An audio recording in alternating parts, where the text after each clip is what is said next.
हरि ओम।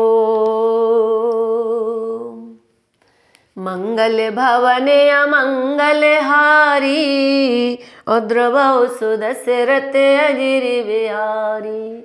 जय सिया राम जय जय सिया राम, जय सिया राम जय जय सिया राम। हरिओम नमस्कार दोस्तों, जय श्री कृष्ण, राधे राधे। आज मैं इस वीडियो में कार्तिक महात्म्य के 17वां और 18वां अध्याय आपके समक्ष लाई हूँ। तो बहुत ही रोचक है, इसको ध्यान से सुनिए। नारद जी ने कहा, हे राजन, युद्ध क्षेत्र में जब जलंधर की सेना महादेव जी के पराक्रम को ना सह सकी तभी और वह युद्ध क्षेत्र में से भागने को तैयार हुई तो जलंधर पुनः उसने आसुरी माया का सहारा लिया और उसने महादेव जी से छल करने के लिए अपनी माया से नवीन दृश्य रचा। महादेव जी ने कहा कि पार्वती असुरों द्वारा बांध कर रथ में डाली हुई हैं और सुम और निसुम आदि दैत्य बंधी हुई पार्वती जी को भली भांति से पीड़ित कर रहे हैं। पार्वती जी का यह प्रहार दुख देख शिवजी कुछ देर तक उदास हो गए और उसी समय अवसर पाकर जलंधर ने 3 बाण शिवजी के हृदय पर, पेट तथा सिर पर मारे। तब महादेव जी ने शिवजी को बताया कि यह सब आसुरी माया है, इसका तुम विचार मत करो। तब तो महादेव जी को जलंधर पर क्रोध आया और उन्हें उग्र रूप धारण कर क्रोध के कारण उनका रूप इतना भयानक हो गया कि कोई भी दैत्य उनके सामने ठहर न सका। दैत्य सेना उनके इस भयंकर रूप से डरकर भेड़ की तरह भागने लगे। 10 दिशाएं महादेव जी के क्रोध से थर्राने लगी। शुंभ निशुंभ को भयभीत देखकर भागते ही देखकर महादेव जी ने उन्हें शाप देते हुए कहा कि हे दैत्य, आज तुम मेरे सामने से रण में भागे हो, इस कारण देवी पार्वती तुम्हारा संहार करेंगी। जलंधर ने जब देखा कि असुर सेना के पैर उखड़ गए और वह बहुत रोकने पर भी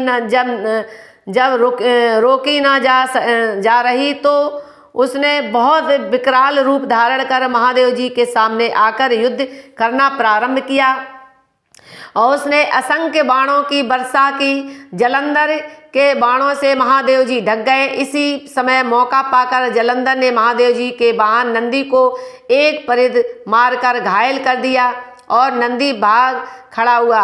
तब शिवजी ने महान क्रोध धारण कर अपने परम प्रतापी चक्र को उठाया और सहस्त्रों सूर्य के समान चमक रहा था। उन्होंने इस चक्र को जलंधर पर चला दिया। देखते ही देखते एक बिजली सी कौंधी और जलंधर का सिर कटकर पृथ्वी पर आकर गिर पड़ा। उसका सिर धड़ से अलग हो गया। उसके शरीर में से एक ज्योति सी निकली, सो महादेव जी के मुख में समा गई। सागर पुत्र जलंधर का महादेव जी के हाथों वध हुआ सुनकर समस्त देवता ऋषि मुनि आदि प्रसन्न हुए। असुर भागकर पाताल में जाकर छिप गए। वृंदा के शरीर से उसे जो तेज निकला था सो पार्वती के तेज में जाकर लीन हो गया।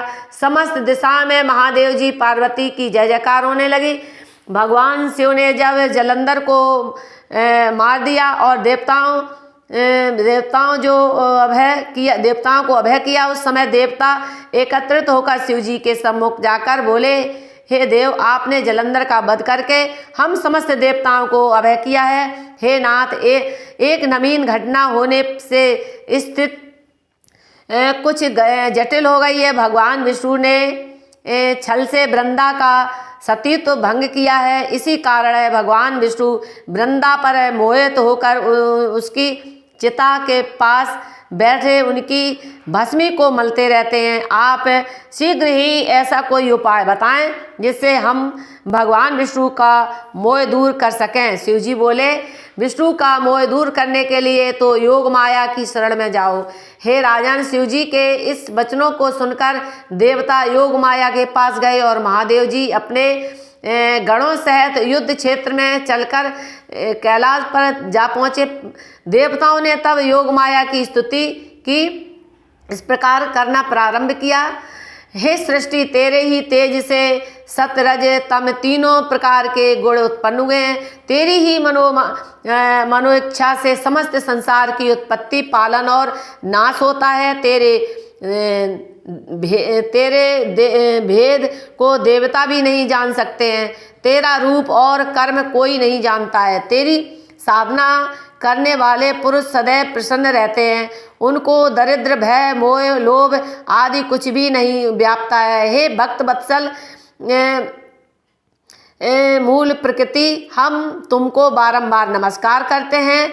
हे राजन, इस मूल मंत्र का जो भी प्राणी पाठ करता है उसे स्वप्न में भी दरिद्र आदि दुख नहीं सताते हैं। देवताओं ने इस स्तोत्र का पाठ करने के बाद समस्त दिशाओं में से तेज की एक अभूतपूर्व किरण उठकर आकाश में एक जगह मिली। इसका तेज अलौकिक था। इसके बीच से आकाशवाणी हुई, हे देव, मेरी शक्ति के मध्य समस्त रज, तम और सत्व सम्मिलित हैं। गौरी, लक्ष्मी और सरस्वती, इन तीनों गुणों को धारण करने वाली तुम इस तीनों के पास जाओ, वे ही तुम्हारा कल्याण करेंगी। नारद जी बोले, हे राजन, देवता इस तेज को देख रहे थे और आकाशवाणी को सुनकर विस्मित हो रहे थे कि परम दिव्य तेज आकाश में अंतर्ध्यान हो गया। सब देवताओं ने आकाशवाणी की कथन को स्वीकार करके इन तीनों देवियों गौरी, लक्ष्मी और सरस्वती के पास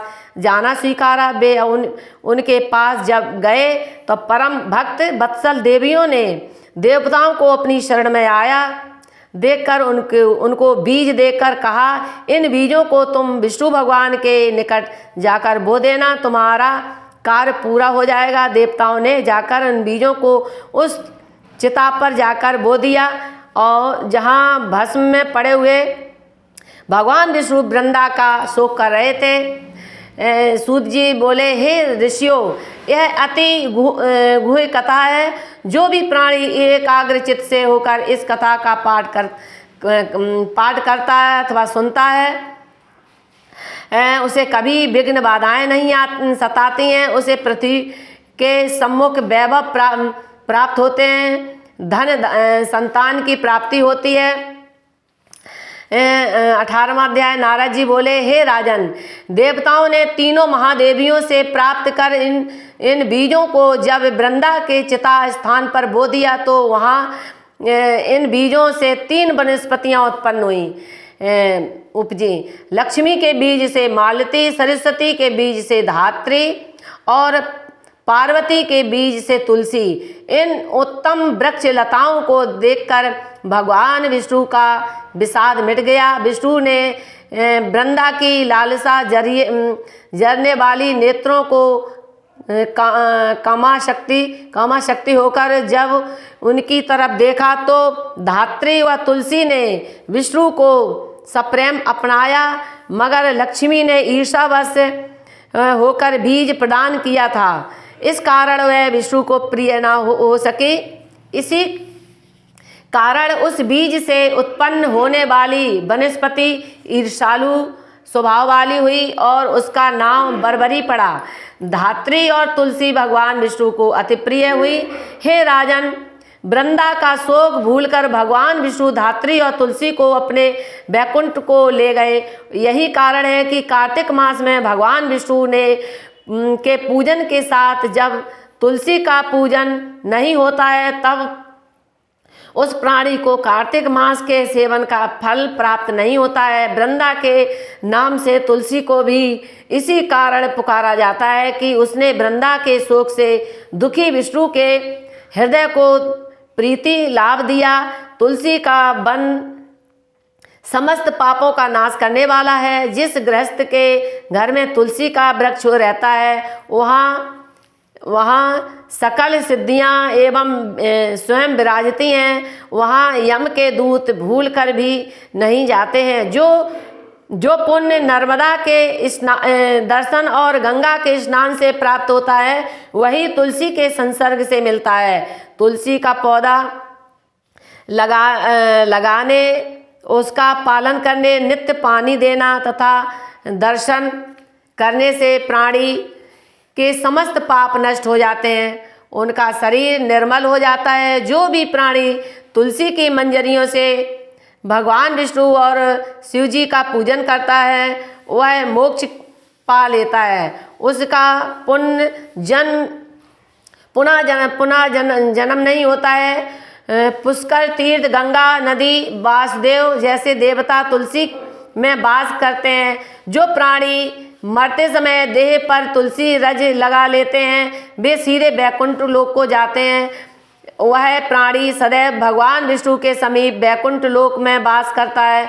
जो प्राणी तुलसी की बनी माला को धारण किए रहते हैं उसके शरीर को पाप नहीं लगता है। हे राजन, तुलसी की छाया में किया हुआ श्राद्ध अक्षय होता है। आंवले की छाया में पिंडदान किया जाता है, उससे नरक में पड़े हुए पितर भी तृप्त हो जाते हैं और वह अपने पापों को नष्ट हुआ जान स्वर्ग में जाता है।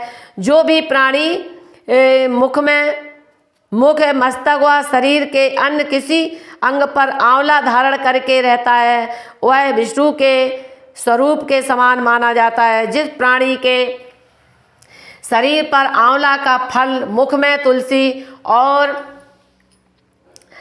शरीर पर द्वारका की रज होती है वह जीवन मुक्त मानो। जो जल में तुलसी पत्र तथा आंवला डालकर स्नान करता है वह गंगा स्नान का फल पाता है। जो प्राणी भगवान श्री हरि का पूजन आंवले के पत्ते और फलों से करता है उसका पूजन स्वर्ण मणि और मुक्ताओं से के पूजन के समान होता है। कार्तिक मास में तुलसी और आंवला को नहीं तोड़ना चाहिए। जो प्राणी धात्री और तुलसी की जन्म कथा को भक्ति से श्रवण करता है वे इस लोक में महान सुख को प्राप्त करके अंत में वैकुंठ को जाते हैं। जय श्री कृष्ण। श्रीमन नारायण नारायण नारायण, श्रीमन नारायण नारायण नारायण। जो नारायण नाम जपत है, जो नारायण नाम जपत है, पापी होती बके छारायण। श्रीमन नारायण नारायण नारायण, बद्री नारायण नारायण नारायण, लक्ष्मी नारायण नारायण नारायण, श्रीमन नारायण नारायण नारायण। जय जय श्री राधे श्याम।